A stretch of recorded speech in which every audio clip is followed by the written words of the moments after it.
Hello students, welcome to Ariser talent. तो this is Rakesh. और बच्चों, अब जेई का एग्जाम बिल्कुल नजदीक है आपके। तो ये है एंड का टाइम, लास्ट का टाइम। अब हमें कुछ बातें ध्यान में रखनी है जिससे हम अपना स्कोर को बूस्ट कर सकते हैं, अच्छा कर सकते हैं जेई में। यहां पर हमें कुछ बातों का जरूर ध्यान रखना है, कुछ डूज कुछ डोंट्स। यहां पर यह बात है कि पहले वो बात कर लेते हैं कि जो हमें नहीं करनी है। अब हम कई बार उठाते हैं, हमने पूरे साल प्रिपरेशन करी है, स्टिल जब हम उठाते हैं कुछ बातें हमको एंड के टाइम में ऐसा लगता है कि हम भूल गए। हम चैप्टर को पूरा पढ़ने लग जाते हैं या जो भी टॉपिक्स होते हैं उनको पूरा पढ़ने लग जाते हैं। बट ये घबराने का टाइम नहीं है, हमें सब चीजें याद है, हम सब चीजें कर सकते हैं। एक पॉजिटिव एटीट्यूड के साथ आप प्रिपरेशन करें। सबसे पहली बात, ऐसे पजल्ड ना हो कि ये क्या था वो क्या था। आप जब एग्जामिनेशन हॉल में जाएंगे डेफिनेटली आपको चीजें याद में आएंगी अगर आपने अच्छे से पूरे साल पढ़ाई करी है तो अब वक्त है शॉर्ट नोट्स बनाने का, माइंड मैप से पढ़ने का और एक लिमिट सेट करने का कि ये जो आपका टॉपिक जो भी पढ़ रहे हैं उससे रिलेटेड आप केवल 10 क्वेश्चन सॉल्व करेंगे। जैसे सपोज थर्मोडायनेमिक्स की बात करें, उससे रिलेटेड 10 डिफरेंट वैरायटी के क्वेश्चन आप सॉल्व करेंगे। आपने ऑप्टिक्स पढ़ा, उससे रिलेटेड 10-20 क्वेश्चन आपने बांध लिए हैं और आप शॉर्ट नोट्स का, फॉर्मूलाज का, माइंड मैप का, इनका इस्तेमाल जरूर करेंगे।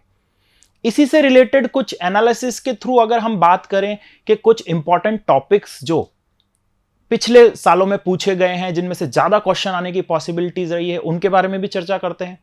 तो कुछ टॉपिक्स जैसे कि आपका काइनेटिक थ्योरी ऑफ गैसेस बोलें, थर्मोडायनेमिक्स बोलें, इनसे प्रीवियस ईयर्स में थोड़े क्वेश्चंस, नंबर ऑफ क्वेश्चंस ज्यादा आ रहे हैं। करंट की बात करें और अगर मैग्नेटिज्म, इलेक्ट्रोस्टैटिक, इनसे अगर हम प्रिपेयर करते हैं क्वेश्चन नंबर ज्यादा आ रहे हैं, 3 से 4 ऐसे कुछ क्वेश्चंस हमेशा आ रहे हैं पिछले, अगर हम 5 ईयर्स का एनालिसिस करते हैं तो। एज वेल एज आपका मॉडर्न फिजिक्स, ऑप्टिक्स एंड अगर बात करें ईएमआई और एरर एंड मेजरमेंट, इनसे थोड़ा सा कम आ रहा है। लेकिन अगर ऑप्टिक्स और हम बात करते हैं मॉडर्न फिजिक्स की, तो इसमें से भी अच्छे क्वेश्चंस बन रहे हैं।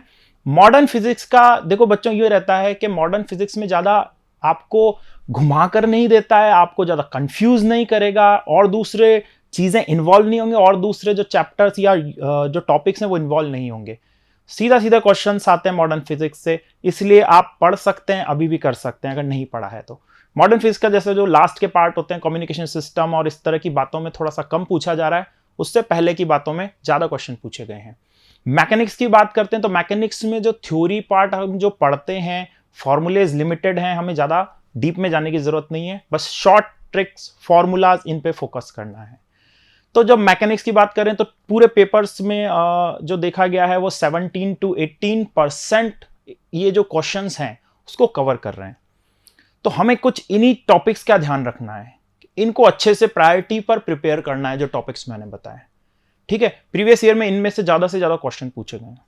अब एडवांस का पेपर है तो एक बात जरूर ध्यान में रखनी है, कुछ क्वेश्चन ऐसे आएंगे जो एक या एक से ज्यादा टॉपिक्स को मिक्स करके आएंगे।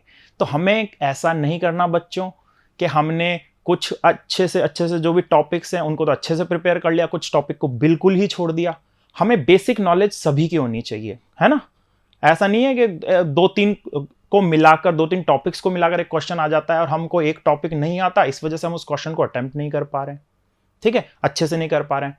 और यहां पर अटेम्प्ट करना ही इंपॉर्टेंट नहीं है, हमको 100% इफिशियंसी के साथ, स्किल के साथ पेपर को करना है, राइट।